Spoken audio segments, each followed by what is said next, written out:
I disappeared with our kids when I returned from a business trip and saw my wife with another man.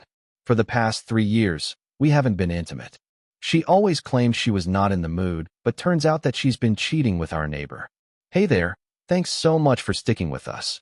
Your support keeps this channel alive, and we're truly grateful. If you're loving these tales, hit that subscribe button to join the ride. Oh, and drop a comment letting us know what city you're tuning in from. We'd love to hear it, and you might just get a shout out in our next story. Speaking of which, today's special shout out goes to Barry from Portsmouth, England. Glad you're enjoying the journey. Oday's story is quite different from the usual stories we share, and we would love your honest feedback. Thanks in advance. Now let's dive into today's story. You ever feel like the ground just vanishes beneath you? Like 1 second you're walking steady, and the next, you're falling into nothing? That's what happened to me 3 years ago, on a Tuesday night I'll never shake. My name's Daniel, Dan to my friends, Daddy to my kids, and I'm going to tell you how my whole world burned down in the time it takes to blink. So, settle in, because this isn't one of those feel-good stories. This is the story of how I lost everything, and how I took it all back. I'd been gone 2 weeks, 2 long, soul-sucking weeks on a business trip to Chicago, pitching software upgrades to suits who didn't care. My back ached from cheap airplane seats, my eyes burned from staring at screens, and all I wanted was to get home to my kids, Emma and Liam. Emma's 10, sharp as a tack, with these big hazel eyes that see right through you. Liam's 6, all giggles and sticky fingers, the kind of kid who hugs you like he's trying to squeeze the sadness out. And Sarah, my wife, well, I wanted to see her too, I guess. But things with us, they'd been cold for years. 3 years, to be exact, since she laid down her rule. No intimacy till I say so. No explanation, no compromise. Just a wall between us, brick by brick, and me, fool that I was, I nodded and said, okay. I thought it'd pass. I thought she'd come back to me. I was wrong. The flight landed late, 9:47 p.m., according to the smudge boarding pass in my pocket. I didn't call ahead. Figured I'd surprise them. The cab dropped me off a block from our house, a tidy 2-story with a red door and a porch swing that creaked in the wind. My suitcase wheels rattled on the uneven sidewalk, and the air smelled like rain and cut grass. I was smiling, picturing Emma squeal when she saw me, Liam tackling my legs. I even let myself hope Sarah might crack a smile, maybe even a hug. 3 years of nothing but polite nods and shared calendars, maybe tonight it'd be different. I didn't go straight to the door. Something made me stop, maybe the quiet. No lights in the kids' rooms upstairs, no TV flickering through the blinds. Just a soft glow from the living room, warm and yellow, spilling onto the lawn. I stepped closer, suitcase dragging behind me, and that's when I saw it. Through the big bay window, framed like a damn movie scene. Sarah, my Sarah, pressed up against Mark. Mark, the neighbor with the perfect lawn and the smug grin, the guy who'd wave over the fence like we were pals. Her arms were around his neck, his hands on her hips, and they were kissing deep, hungry, like they'd done it 100 times before. My stomach dropped. My breath caught in my throat, sharp like glass. I stood there, frozen, a ghost on my own lawn, watching my wife give everything she denied me to him. You know that moment when your brain can't catch up? When your heart's screaming, but your head's still pretending it's a mistake. I wanted to bang on the glass, yell, make them see me. But I didn't. I don't know why, maybe it was the kids, maybe it was the weight of those 3 years crashing down, but I turned away. My hands shook as I fumbled in my pocket for a pen, a receipt, anything. I found an old grocery list, milk, eggs, bread, and flipped it over. The words came fast, scrawled in black ink. I saw. We're done. No name, no explanation. She'd know. I didn't knock. Didn't ring the bell. I propped the note against the welcome mat, right under that stupid red door we'd painted together 10 years ago, back when Emma was a baby and we were still us. Then I walked back to my car, suitcase thumping behind me like a drumbeat. The street was silent, just the hum of crickets and my own ragged breathing. I slid into the driver's seat, hands gripping the wheel so tight my knuckles went white. I could still see them in my head, her laugh, his smirk. 3 years. 3 years of me sleeping on the couch, swallowing my pride, while she what? Snuck him in when I was at work? When I was gone. How long had I been the idiot? The clock on the dash blinked 10:13. School was out tomorrow, some teacher work day. So I thought of the kids and I couldn't leave them there. Not with her, not with him. I drove her back and slipped upstairs, past the living room where they were tangled up, oblivious. Emma's room first. She was curled under her quilt, hair splayed across the pillow. Liam next, sprawled out, one leg dangling off the bed, clutching his stuffed dinosaur. I scooped him up first, whispering, "Shoo, buddy, we're going on a trip." He mumbled something about cookies and nestled into my shoulder. Emma stirred when I touched her arm. "Dad?" she whispered, bleary-eyed. "Come on, kiddo," I said, forcing a smile. Adventure time. We were out in 5 minutes, backpacks slung over their shoulders, me carrying Liam like a sack of flour. Sarah didn't hear a thing, too wrapped up in Mark, I guess.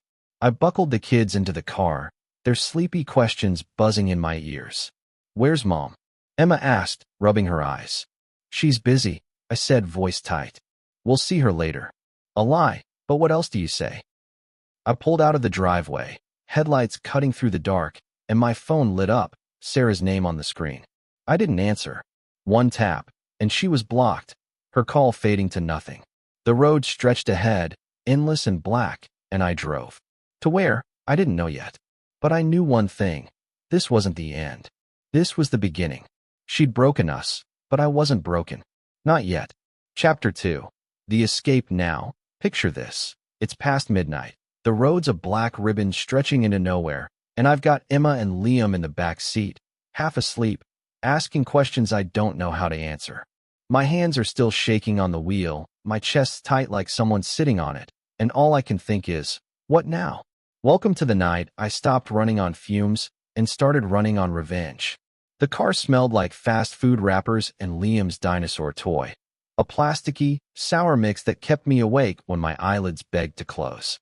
Emma was curled against the window, her hoodie pulled tight, murmuring, "Are we going to Grandma's?"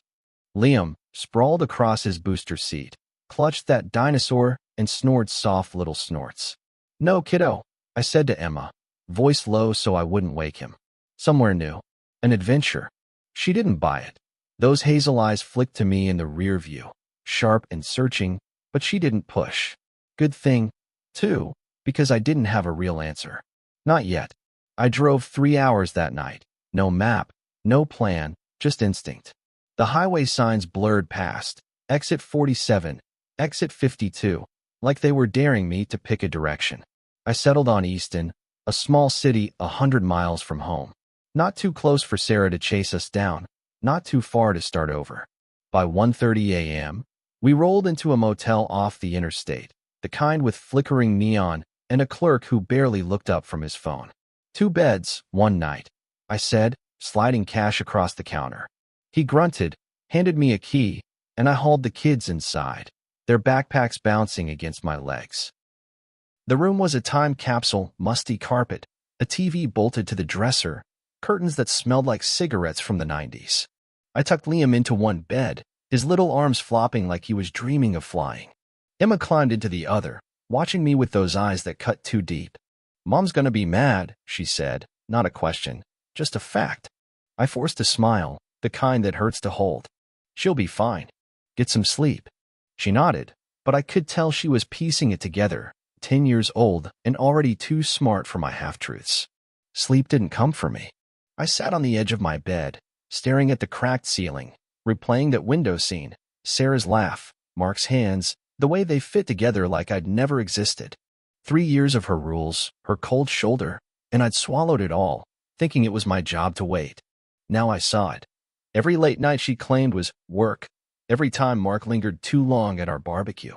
My phone buzzed in my pocket, Sarah's sister, then my buddy Tom, then a number I didn't know. Blocked, blocked, blocked. She was scrambling, but I wasn't ready to hear her voice. Not yet. By morning, the kids were up, groggy but curious. Liam bounced on the bed, chanting, "Pancakes, pancakes." Emma sat cross-legged, picking at a loose thread on her sleeve. "We're not going back, are we?" she asked, quiet like she was testing me. I knelt in front of her, hands on her shoulders. "Not for a while, Em. But we're gonna be okay, you, me, and Liam. Promise." She nodded, but her lips pressed tight, holding something back. I hated that look. I hated that Sarah put it there. I couldn't sit still. Sitting still meant thinking, and thinking meant falling apart. So I got moving. First stop, a diner down the road, greasy and loud, where Liam smeared syrup on his chin and Emma drew mazes on a napkin. Over coffee that tasted like burnt rubber, I pulled out my phone, not to unblock Sarah, but to call Pete, my lawyer friend from college. He picked up on the second ring, voice groggy. Dan, it's 7 a.m. What's up? I didn't waste time. Sarah's cheating. I've got the kids. I need a divorce, and I need it fast. A pause, then Pete's tone shifted, all business. Give me 24 hours. Where are you? I told him Easton, and he promised to dig into the house, mine before the marriage, thank God, and start the paperwork. Next, I called my realtor, Jen. She'd sold us that house 8 years ago, back when Sarah and I were still a team. Dan, you sure? She asked when I told her to list it. Cash buyer if you can find one. Quick close. My voice was steel, no room for doubt. She hesitated, then agreed. I could hear her typing, the click of keys sealing Sarah's fate. That house, our house, was the first domino. When it fell, she'd feel it. Back at the motel, I let the kids watch cartoons while I paced the parking lot, phone pressed to my ear. Pete called back by noon. House is in your name, premarital asset. She's got no claim unless you give her one. Divorce papers are drafting. Full custody's a long shot, but we'll push infidelity. You got proof. I didn't. Not yet, but I'd seen it, and that was enough for now. Find me something, I said. Texts, witnesses, anything. He promised to dig. The day blurred, checking out of the motel, finding a week-to-week rental with peeling paint but a decent kitchen, buying groceries so Liam could have his damn pancakes tomorrow. Every step was a brick in the wall I was building between us and her. But it wasn't till that night, after I'd tucked the kids in, that it hit me. This wasn't just about leaving.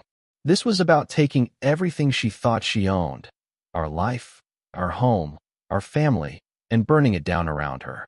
I stood by the window, staring at the sodium glow of a streetlight, when my phone buzzed again. Tom, my best friend, slipped through the blocks because I'd forgotten his new number. Dan, Sarah's losing it, he said, voice low. Says you took the kids, won't tell her where. She's crying to anyone who'll listen. I laughed, a dry, bitter sound. Good. Tell her it's over. That's all she gets. He sighed, but I hung up before he could argue. The room was quiet now, just the hum of the fridge and the kids' soft breathing. I looked at them, Emma's quilt pulled to her chin, Liam's dinosaur on the floor, and felt something shift. Not peace, not yet, but purpose. Sarah thought she could rewrite our story, make me the fool. She was wrong. This was my chapter now, and I was just getting started. We're a few days into this mess now, holed up in a rental that smells like old paint and desperation. I'm trying to keep it together for Emma and Liam. Pancakes in the morning, cartoons at night. But inside, I'm a storm waiting to break. And then Emma drops a bomb that changes everything. Buckle up, because this one's gonna hurt. The rental's small, 2 bedrooms, a sagging couch, a kitchen table with one wobbly leg, but it's ours for now. I'd enrolled the kids in a new school that week, a brick building with chipped paint and a playground that creaked in the wind. Liam came home that first day with a grin, babbling about a kid named Jake who shared his crayons. Emma was quieter, her backpack slung low, her eyes darting like she was waiting for something to go wrong. I get it. She's 10, old enough to feel the cracks I'm trying to hide. But I kept moving, kept busy. Signed the lease, stocked the fridge, even bought a cheap soccer ball for Liam to kick around the patchy backyard. Routine's a lifeline when your world's upside down. That night, Thursday, I think, days were blurring. I was washing dishes, the kind of mindless task that lets your brain chew on itself. Liam was sprawled on the couch, dinosaur in hand, giggling at some show about talking dogs. Emma sat at the table, pencil scratching across a math worksheet, her brow furrowed like she was solving more than fractions. The sink water was warm, soap suds popping against my knuckles, and I almost felt normal. Almost. Then Emma's pencil stopped. She looked up, voice small but steady. Dad, can I tell you something? I turned, drying my hands on a dish towel that smelled faintly of bleach. Sure, kiddo. What's up? She bit her lip, fingers twisting the pencil, and I knew. This wasn't about school or missing home. My gut clenched. Go on, I said, softer, sitting across from her. Liam's cartoon yapped in the background, but the room felt silent, heavy. She took a breath, eyes dropping to the table. Mom said stuff? Before we left. About. Mark. Mark. That name hit like a fist. I leaned forward, elbows on the table, trying to keep my face calm. What stuff, Em? She hesitated, then it spilled out, quiet and jagged. She said Mark was my real daddy, that he loved me more than you did. She said it a bunch of times, like when you were away. I didn't believe her, but her voice cracked, and she swiped at her eyes with her sleeve. Is that why we're here? Because of him. The air went out of me. I sat there, staring at my daughter, my smart, tough, beautiful girl, and felt something snap inside. Sarah didn't just cheat. She didn't just break us. She'd poisoned Emma's head, planted lies to twist her away from me. 3 years of me nodding along to her rules, working late to pay the bills, flying to Chicago to keep us afloat. And she'd been feeding my kid that garbage? I wanted to scream, to smash the table, to drive back and tear into her. But Emma was watching, tears pooling, waiting for me to fix it. I slid my chair next to hers, pulled her into a hug. She was stiff at first, then melted, her shoulders shaking. Listen to me, I said, voice low but firm, right against her ear. You're mine, Em. Mine and no one else's. Mark's nothing, just a guy who cut our grass. Your mom was wrong, and I'm here, always. You hear me. She nodded into my chest, damp spots spreading on my shirt. I love you and Liam more than anything. That's why we're here, to start fresh. She sniffled, pulled back, and gave me a shaky, okay, Dad. I ruffled her hair, forced a grin. Go brush your teeth. We're good. But we weren't good. Not even close.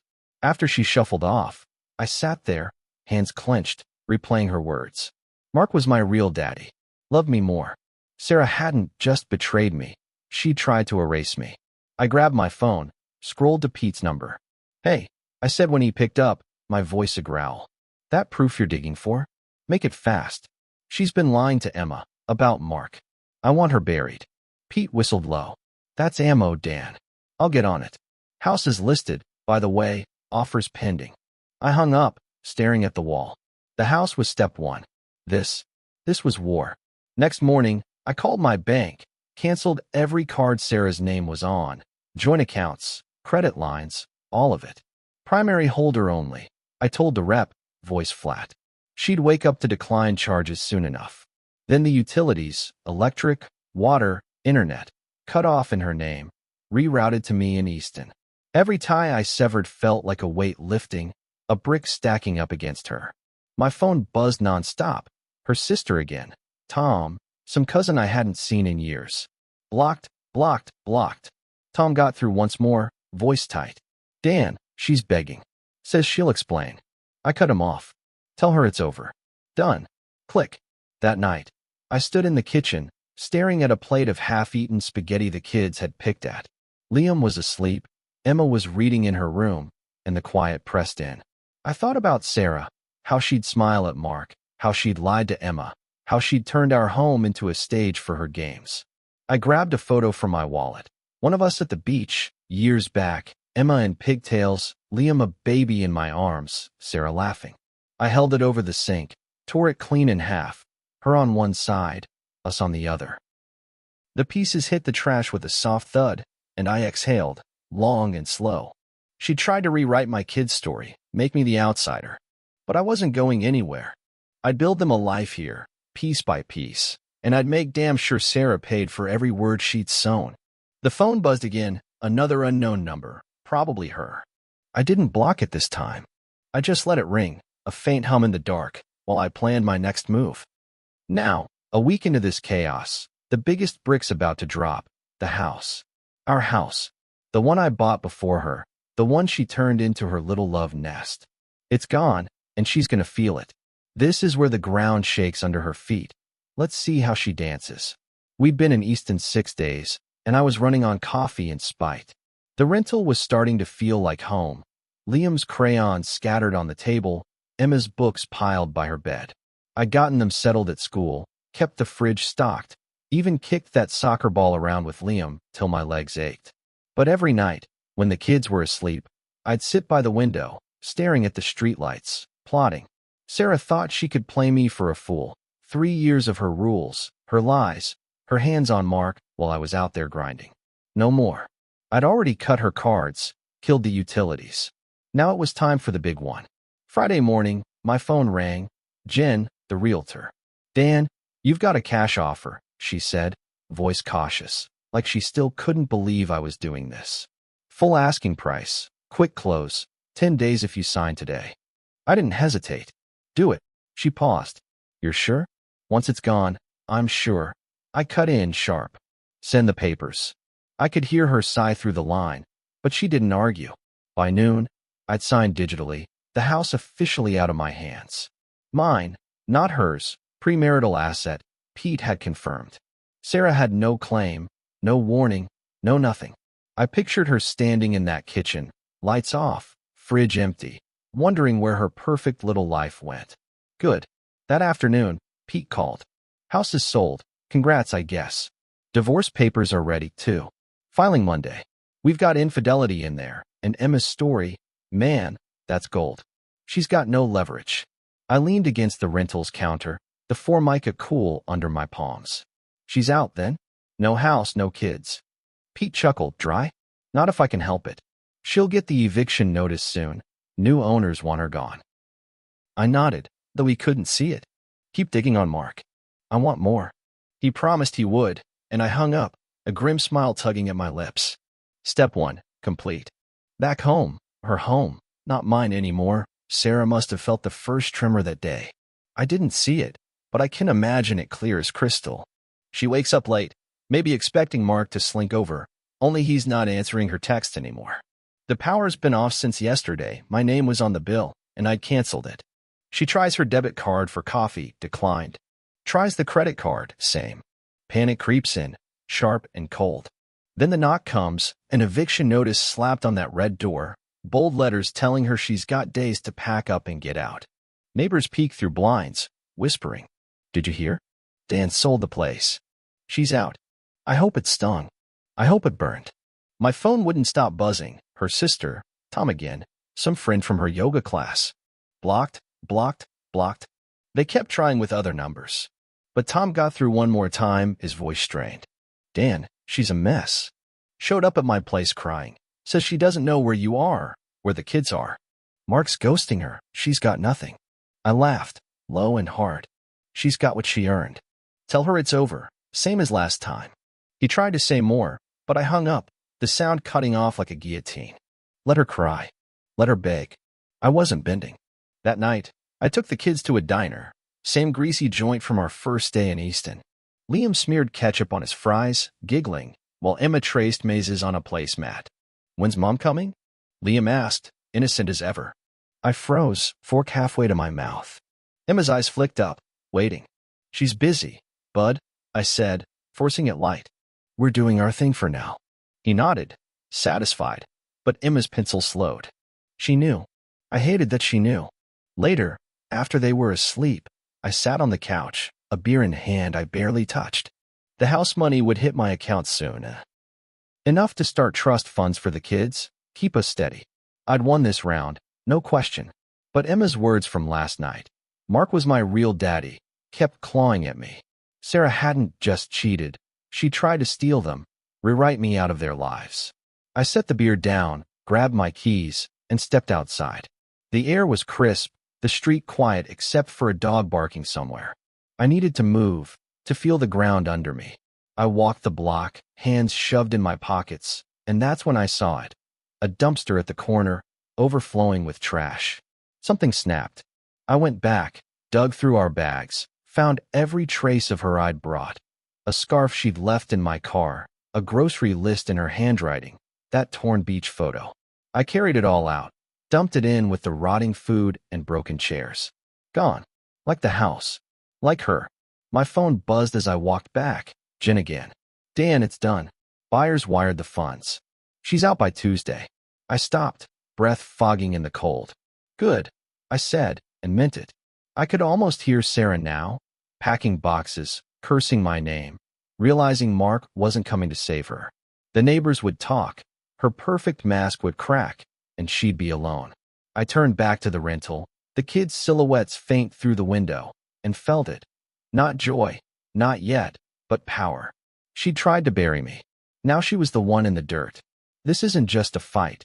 It's a storm, and I'm the thunder. Sarah's scrambling, but I've got the wind at my back. Let's see how this plays out. Easton was starting to feel real. The rental had Liam's fingerprints on the walls, Emma's books stacked by the couch. I'd gotten into a rhythm, dropped them at school, work remote on my laptop, pick them up with a snack in hand. Liam's teacher said he'd made a buddy. Emma said she was quiet but smart. I kept it simple. Pasta for dinner, soccer in the yard, bedtime stories. But every night, when the house went still, I'd sit with a coffee gone cold, thinking about Sarah. Not missing her, hell no, but picturing her face when she got served. That eviction notice had kicked her out by now. She'd be crashing somewhere, broke and desperate. Good. She'd earned it. Monday morning, Pete called, voice buzzing with that lawyer edge. Papers are filed, Dan. Infidelity's front and center, Emma's story about Mark, plus some texts I dug up from a mutual friend's phone. She's sloppy, left a trail. I stood in the kitchen, gripping the counter, the sink dripping behind me. What texts? Pete laughed, short and sharp. Her gushing to a girlfriend about Mark, better than Dan ever was, that kind of crap. Time-stamped while you were in Chicago. My jaw tightened. And custody? He paused. False a stretch, but we're pushing hard, emotional manipulation, unstable environment. She's got no house, no job. We've got a shot. I paced the living room, socks scuffing the worn carpet. She's got no shot, I said, more to myself than him. Mark's out, she's alone. What's her move? Pete's tone darkened. She's countering claims you kidnapped the kids, abandoned her. Weak, but she's trying. Court's next week. You ready? I stopped, glanced at the kids' shoes by the door, Liam's muddy sneakers, Emma's scuffed boots. Yeah, I said, low and steady. I'm ready. That week was a blur, work calls, school runs, keeping the kids steady while I braced for war. Pete sent updates.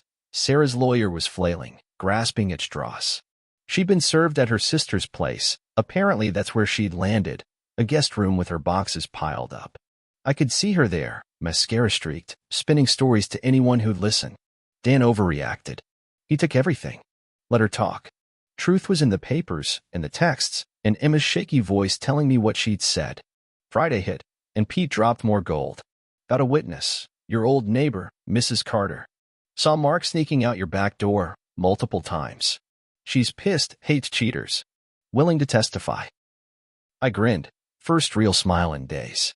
Mrs. Carter, nosy, righteous, the kind of lady who'd bake you cookies then judge your lawn. Perfect. And Mark? I asked. Pete snorted. Radio silence. Won't return calls, Sarah's lawyer tried. He's done with her. I leaned back, the couch springs creaking. Mark Bailing was the cherry on top. She'd built her castle on him, and he'd crumbled.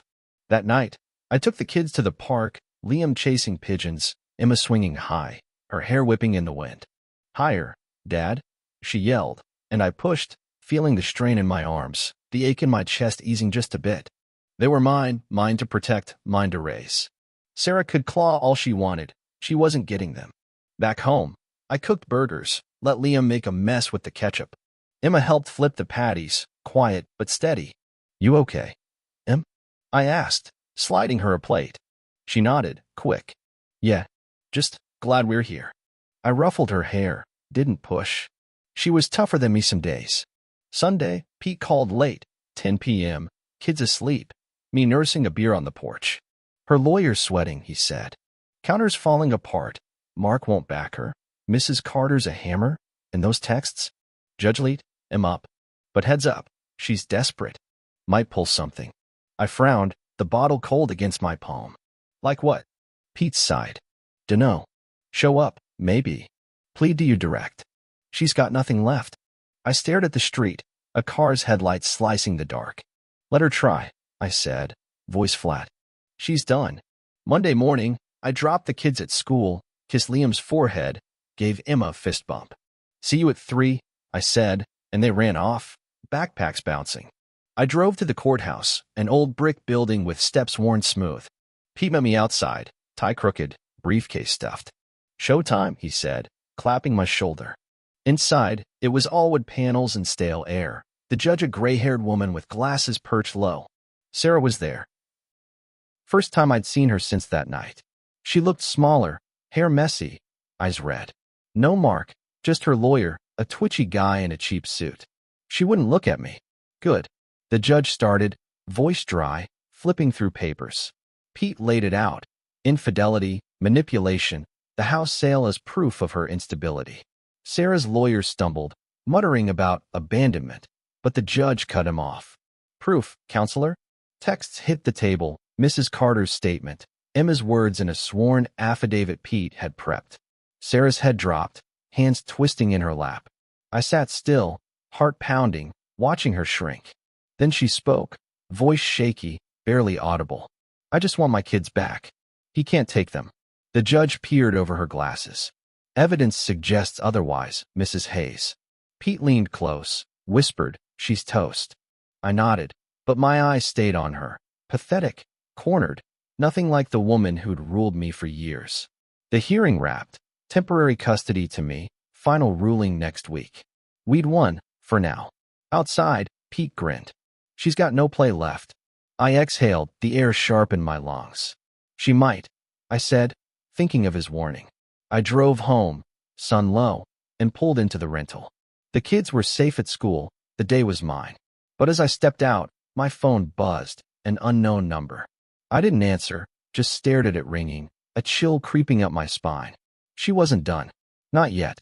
2 weeks in, I've got temporary custody, the divorce is rolling my way, and she's got nothing left to throw. Or so I thought. Yesterday, Pete warned me she might pull something desperate, and that unknown number buzzing my phone had me on edge. Tonight, it happens. She shows up, begging, breaking, right on my doorstep. This is where it all collides, and I'm not blinking. Here's how it went down. It was a Tuesday, dusk settling over Easton like a heavy blanket.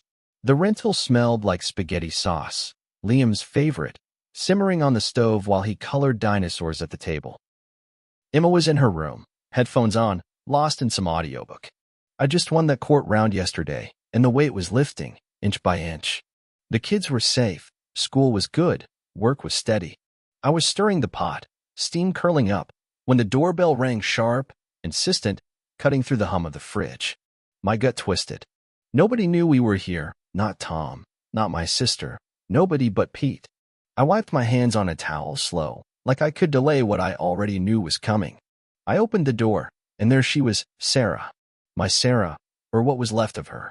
She looked like hell, hair tangled, eyes sunken, a faded sweater hanging off her shoulders. No makeup, no confidence, just a ghost of the woman who'd ruled our house with her icy rules. She stood there, hands wringing, breath puffing in the cold air. "Dan," she said, voice cracking like thin ice. "Please. I need to talk." I didn't move, didn't invite her in, just leaned on the frame, arms crossed. "You've got nothing I want to hear." Her eyes darted past me, Liam's crayons on the table, the glow from Emma's room, and they welled up. "The kids," she whispered. "I just want to see them. I'm their mom." That word, mom, hit like a slap. I stepped forward, forcing her back a pace, voice low and hard. "You stopped being their mom when you fed Emma lies about Mark. When you turned our home into your playground. You don't get to waltz in now." She flinched, tears spilling, but she didn't back off. "I messed up, okay? I know it. Mark's gone. He won't even look at me. The house, the money, everything's gone. I've got nothing, Dan. Please, just let me explain." Her voice rose, shaky, pleading, and I heard Liam's chair scrape behind me. "Dad," he called, small and confused. I turned, saw him standing there, dinosaur in hand, eyes wide. "Go back to the table, bud," I said, soft but firm. "Dinner's almost ready." He hesitated, then shuffled off, but the damage was done. Sarah saw him, and her sob broke loud. "Liam," she cried, stepping forward like she'd pushed past me. I blocked her, hand on the door, towering now. "Don't," I said, and it wasn't a request. She froze, hands shaking, then sank to her knees on the porch, sobbing like the world was ending. I'm sorry, she choked out. I was stupid, selfish. I didn't mean it to go this far. Please, Dan, don't take them from me. I'll do anything. I stood there, looking down at her, pathetic, crumpled, a stranger wearing my wife's face. 3 years of her rules flashed by. Me on the couch, her cold stares, her secret smirks with Mark. Then Emma's voice, small and broken. He loved me more than you. My fists clenched, but I didn't yell. Didn't need to. You chose this, I said, calm as stone. You built this mess, Mark, the lies, all of it. Now you live with it. Her head snapped up, eyes wild. You can't do this. They're mine too. That's when Emma appeared, silent in the hallway, headphones dangling. She stared at Sarah, cold, unblinking, like she was seeing a stranger. Emma, Sarah gasped, reaching out. Emma didn't move, just looked at me, then back at her. You said Mark was my dad, she said, voice flat, cutting. Sarah's mouth opened, but nothing came out, just a strangled sob. Emma turned away, walked back to her room, door clicking shut. Liam peeked out again, clinging to the wall, and I scooped him up, his little arms tight around my neck. She's loud, he mumbled into my shoulder. Sarah was a heap now, tears soaking the porch boards, neighbors' lights flicking on across the street. Please, she whispered, one last gasp. I shifted Liam, looked down at her, and felt nothing. Not hate, not pity, just empty. Go, I said. We're done. I stepped back, shut the door, the lock snapping loud in the quiet. Her cries muffled through the wood, fading as I carried Liam to the kitchen, set him down with his crayons. Dinner's ready, I said, voice steady, plating spaghetti like nothing happened. Liam chattered about his drawing. Emma came out, silent but close, sitting next to me. We ate, the 3 of us, while Sarah's shadow lingered outside. I heard her footsteps shuffle off, car engine coughing to life, then gone. I didn't look, didn't need to. She'd come, she'd begged, and she'd lost. Again. After, I tucked Liam in, his dinosaur tucked under his chin. Night, bud, I said, kissing his forehead. Emma was next. She hugged me, quick and fierce. I don't want her here, she whispered. I know, I said, hugging back. She won't be. I turned off her light, stood in the hall, listening to the house settle. The storm had passed, or so I thought. But as I grabbed a beer from the fridge, headlights flashed through the window, slow, circling, then gone. My phone buzzed, unknown number, same as yesterday. I didn't answer, just watched it ring, a chill settling in my bones. She was down, but not out. Not yet. 3 weeks since I saw her with him, and it feels like years. She came begging, broken, and I shut the door, literally and for good. Now, the divorce is final, the dust settling, and I'm standing on the other side with my kids. This is the end of her story and mine, and the start of something else. Here's how it wrapped up. Wednesday morning broke cold, the sky a pale gray over Easton. I woke early, before the kids, staring at the ceiling while the rental creaked around me. Last night's scene replayed, Sarah's sobs, Emma's cold stare, Liam's little arms around my neck. That unknown number had buzzed again after she left, but I'd ignored it, let it die out. She'd driven off, headlights fading, and I'd felt, not victory, not yet, but relief. Like I'd been holding my breath for weeks and finally let it go. The coffee maker gurgled as I started the day, the smell sharp and grounding. Routine was my anchor now, pancakes for Liam, a braid for Emma, a school drop-off. Normal or close enough. Pete called at 9 a.m., voice bright. It's done, Dan. Judge signed off, full custody's yours. She gets supervised visitation, twice a month, if she can make it here. No alimony, no house, nothing. I stood in the kitchen, phone pressed to my ear, the sink dripping slow like a metronome. She fought. I asked. Pete snorted. Tried. Her lawyer threw in some last sob story, abandoned wife crap, but the texts, Mrs. Carter, Emma's affidavit? Slam dunk. She's got no ground left. I nodded, the weight lifting a little more. Thanks, Pete. Oh, you won. He laughed. Just don't do this again. I hung up, a faint smile tugging at me. Done. Really done. The kids came home that afternoon, Liam with a finger painting of a lopsided dinosaur, Emma with a spelling test, 100%. Look, Dad. Liam shoved the paper at me, paint still tacky. I stuck it on the fridge, grinning. Best dinosaur yet. But Emma slid hers across the table, quiet but proud. Good job, Em, I said, ruffling her hair. She didn't pull away this time. We ate pizza that night, delivery, a treat, laughing as Liam got sauce on his nose. It was us, just us, and it felt right. Sarah's shadow was gone from their eyes, at least for now. Thursday, I took a half day from work, drove them to the park. Liam ran ahead, kicking that soccer ball, yelling, "Goal," every time it rolled past a tree. Emma stayed close, swinging while I pushed, her legs pumping high. "You're good at this," she said, voice soft over the creak of the chains. "At what?" I asked, hands steady on the swing. "Being Dad. Just us." My throat tightened, but I kept pushing. "Always will be, Em." She nodded, hair flying, and I saw it. Trust, real trust, growing back where Sarah had torn it out. That night, I opened my laptop, transferred the house money into trust funds, college, emergencies, whatever they'd need. I'd kept enough for us to live, maybe upgrade the rental someday. The numbers glowed on the screen, solid, mine to give them. Sarah couldn't touch it, couldn't touch us. I closed the lid, leaned back, and let the quiet sink in. Liam snores down the hall, Emma's audiobook faintly humming. This was it, our new dawn, rough edges and all. Sarah's end came in whispers, not shouts. Pete texted Saturday. She's moved, cheap apartment an hour out. Word spread back home. She's done there. I didn't need details, but I could see it. Her in some dingy one-bedroom, boxes still packed, staring at an old photo of us she'd clung to. No mark, no friends, just the echo of her choices. Mrs. Carter probably spread the tale that Hayes girl ruined it all, and the neighborhood turned its back. She'd show up for visitation someday, maybe, but it'd be on my terms, my turf. She'd lost the war she started. Sunday, I took the kids to a field outside town, open, green, the kind of place that breathes. Liam ran with that ball, giggling as I chased him, tackling him into the grass. Emma sat nearby, sketching in a notebook, glancing up with a half-smile. "You're goofy, Dad," she said, pencil pausing. "Gotta be," I shot back, rolling Liam till he squealed. We stayed till the sun dipped low, golden light spilling over us, and I felt it. Peace, or something close. Not the loud, triumphant kind, but the quiet kind you earn. I watched them, my kids, my world, and knew I'd done it. Kept them safe, kept them mine.